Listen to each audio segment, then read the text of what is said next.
राष्ट्रपति ने नरेंद्र मोदी को 23 कैबिनेट मंत्रियों के साथ शपथ दिलाई, तो उसमें सबसे कम उम्र की स्मृति ईरानी भी मंत्री बनी। मजबूत इरादों और जुझारू शख्सियत वाली स्मृति को मानव संसाधन विकास मंत्रालय मिला है। खुद की तकदीर खुद संवारने वाली स्मृति के लिए एचआरडी मिनिस्ट्री भी एक बड़ी जिम्मेदारी है। मुश्किलें ठीक वैसी ही हैं जैसा कि वो अपनी जिंदगी में महसूस करती आई हैं। आइए देखते हैं, क्योंकि स्मृति भी कैबिनेट मंत्री हैं। और मेरा भरोसा मेरी एक छोटी बहन पर है। भाइयों बहनों, हर एक को अपनी बहन पे भरोसा होगा। मुझे इस मेरी बहन पे ज्यादा भरोसा है।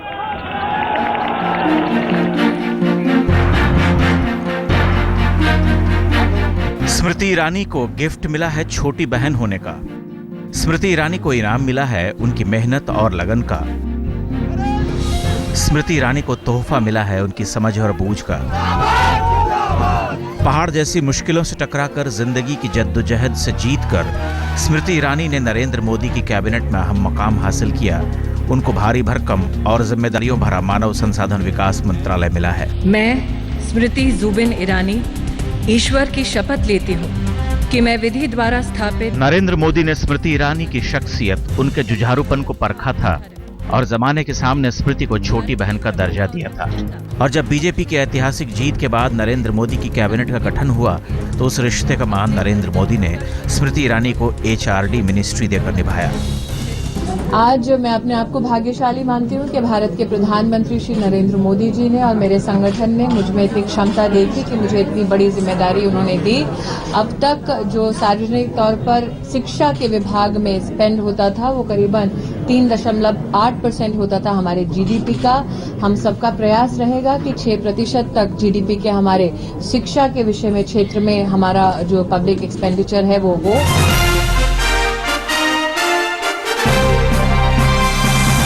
स्मृति को नई और बड़ी जिम्मेदारी देने के पीछे सिर्फ रिश्तों का बंधन नहीं है, बल्कि जिंदगी का वो सच भी है जिसकी जंग स्मृति जीतती आई है।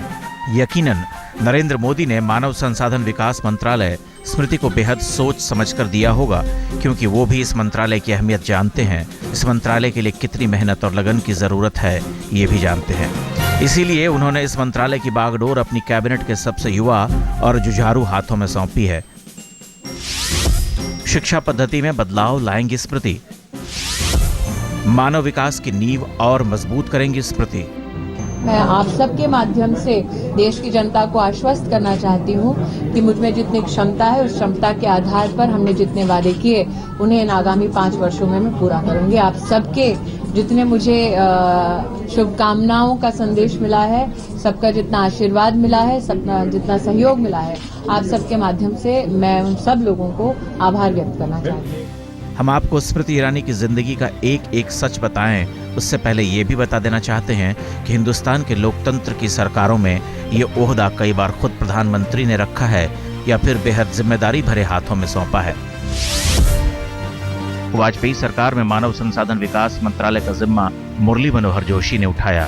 यूपीए सरकार में 2004 से 2009 तक अर्जुन सिंह एचआरडी मिनिस्टर रहे। यूपीए 2 में यानी 2009 से 2012 तक मानव संसाधन विकास मंत्रालय कपिल सिब्बल के पास रहा।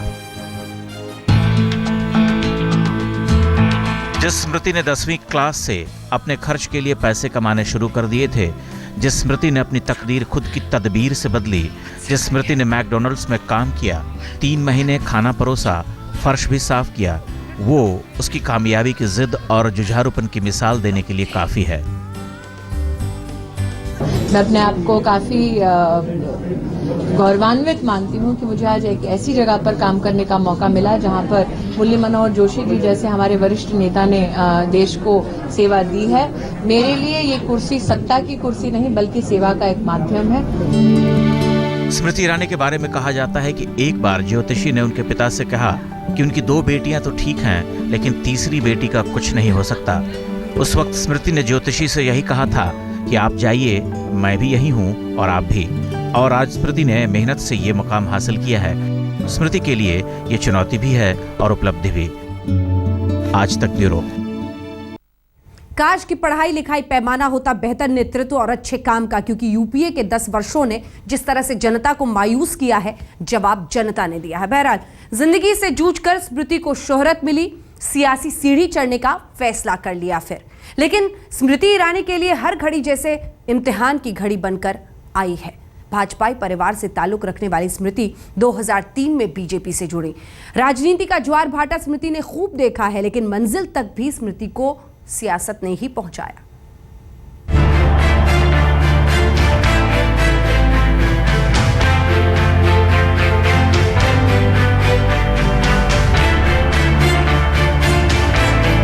ब्यूटी प्रोडक्ट्स के प्रमोशन, फिर मिस इंडिया कंपटीशन में हिस्सा, उसके बाद देश की सबसे पसंदीदा बहू और अब नरेंद्र मोदी की कैबिनेट में मंत्री। मैं स्मृति जुबिन ईरानी ईश्वर की शपथ लेती हूँ। 38 साल की स्मृति ईरानी की कामयाबी से कई लोगों को जलन हो सकती है, लेकिन स्मृति के जीवन में कामयाबी किसी फिल्मी कहानी से कम नहीं है। आत्मविश्वास के साथ आगे बढ़ते जाना।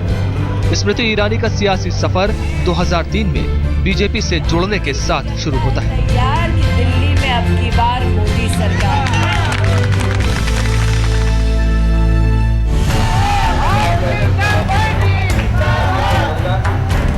चौदहवीं लोकसभा के चुनाव में बीजेपी ने बड़े ही जोर शोर के साथ स्मृति ईरानी को मैदान में उतारा। स्मृति ईरानी का शोर कुछ ऐसा था कि इस लड़ाई में विदेशी बहू बनाम देसी बहू का नारा खूब गूंजा।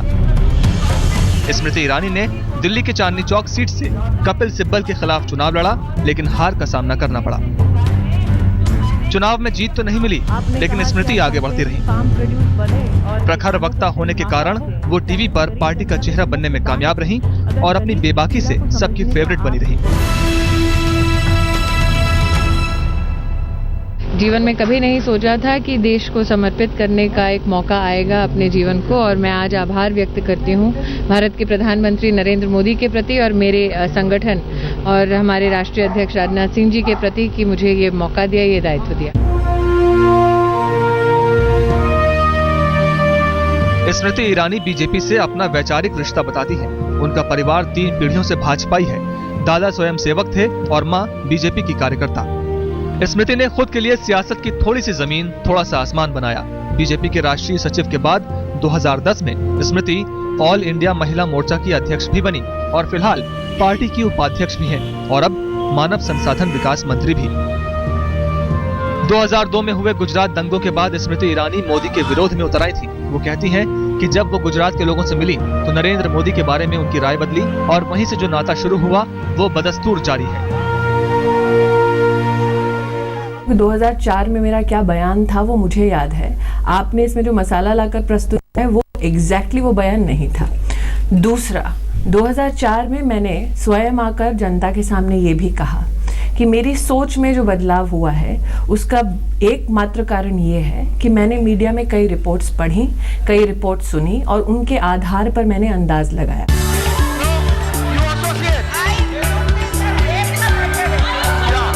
स्मृति का हर फैसला उनके जीवन में मील का पत्थर साबित हुआ। एक्ट्रेस से नेता बनी स्मृति ईरानी 2011 में गुजरात से राज्यसभा सांसद बनी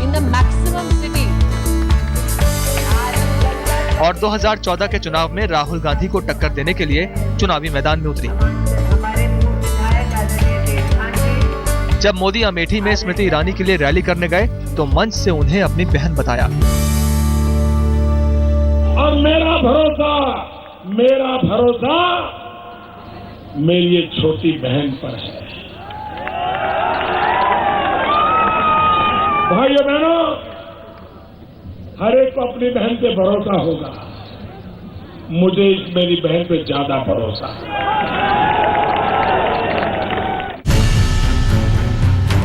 अमेठी में बीजेपी उपाध्यक्ष बनाम कांग्रेस उपाध्यक्ष की लड़ाई में स्मृति ईरानी ने साहस दिखाया। हालांकि उन्हें हार का सामना करना पड़ा, लेकिन राहुल गांधी को चुनौती देने में वो कामयाब रही और उनके साहस का इनाम मोदी की कैबिनेट में बड़ा ओहदा पाकर मिला है।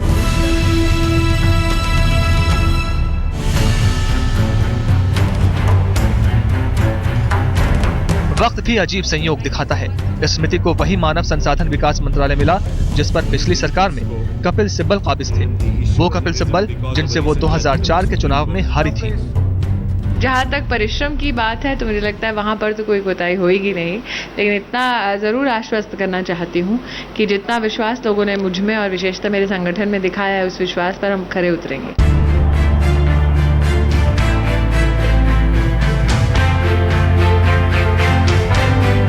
स्मृति का मुस्तकबिल उन्हें अपनी मंजिल पर ले आया और राजनीति ही उनके लिए माकूल मुकाम साबित हुई। आज तक ब्यूरो।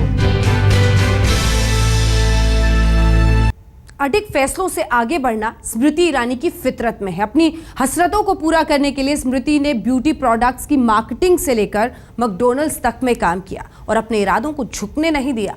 जो ठान लिया वो करके दिखाया। पढ़ाई आधी अधूरी रह गई लेकिन मंजिलें पाती चली गई।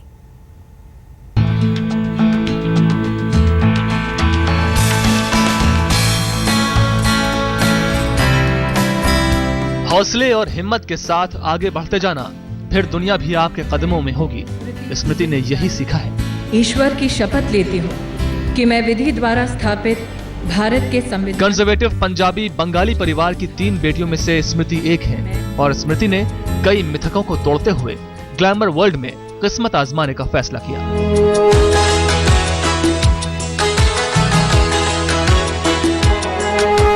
रिश्तों के भी रूप बदलते हैं।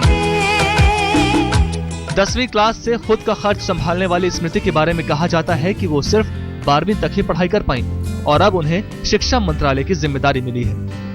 सर कांग्रेस की तरफ से एक बयान आया है कि स्मृति ईरानी ने ग्रेजुएट भी नहीं किया और एचआरडी मिनिस्टर आपने बना दिया। Thank you. मजबूत इरादों और फैसले पर अडिग रहने वाली स्मृति ने कभी दिल्ली में घूम घूम कर ब्यूटी प्रोडक्ट्स की मार्केटिंग की। किसी ने मुंबई में किस्मत आजमाने की सलाह दी और वो मुंबई आ गई। साल 1998 में उन्होंने मिस इंडिया के लिए ऑडिशन दिया, चुन ली गई, लेकिन पिता ने इसमें भाग लेने से मना कर दिया। आखिर में मां ने साथ दिया। स्मृति को 2 लाख रुपए भी भिजवाए। वो कंपटीशन के फाइनल तक पहुंची लेकिन जीत नहीं पाई। मां के पैसे लौटाने के लिए स्मृति ने नौकरी ढूंढनी शुरू की और फ्लाइट अटेंडेंट के लिए अप्लाई किया। सिलेक्शन नहीं हुआ। कई मॉडलिंग ऑडिशंस में रिजेक्ट हुई और आखिर में उन्होंने बांद्रा में मैकडॉनल्ड्स में काम भी किया। लेकिन जिंदगी की जद्दोजहद उन्हें बीजेपी तक खींच लाई। ये स्मृति की काबिलियत, उनका टैलेंट है कि वो अपनी बात ठोस अंदाज में रखती हैं। मैं ये कहना चाहती हूँ कि जो लोग सत्ता में आए राजनीति को एक नई दिशा देने के लिए, उसे नए ढंग से परिभाषित करने के लिए, उनके पास मौका था कि या तो वो अपने सिद्धांत पर अड़े रहें या सत्ता को प्राप्त करें उन लोगों के साथ जिन पर उन्होंने भ्रष्टाचार का आरोप लगाया था। और आम आदमी पार्टी ने कांग्रेस को भ्रष्ट कहा लेकिन सत्ता में आने के लिए कांग्रेस से हाथ मिलाया। तो झाड़ू हाथ के हाथ में है, ये तो देश जानती है। अब हाथ बताए कब झाड़ू छोड़ेगा। आज तक के कई कार्यक्रमों में स्मृति अपनी बात रख चुकी हैं। एजेंडा आज तक से लेकर पंचायत आज तक और सीधी बात में वो बेबाकी जाहिर कर चुकी हैं। मैं इतना कहना चाहूंगी कि मैं गौरवान्वित हूं कि मेरी पार्टी ने मुझ में इतनी क्षमता देखी कि जो लोग मुझे राइट ऑफ कर रहे थे, जिसमें आपका नाम भी शामिल है, वो लोग कम से कम ये तो मान रहे हैं कि टक्कर का चुनाव है और जीतेंगे। ये बात मैं आज आपसे कहना चाहती हूँ। स्मृति ने जो सोचा वो किया। परंपराओं के साथ, नए जमाने की सोच के साथ आज वो सुनहरे मुकाम पर खड़ी है। बड़ी जिम्मेदारी, बड़े ओहदे और कामयाबी की बड़ी कहानी के साथ। आज तक ब्यूरो।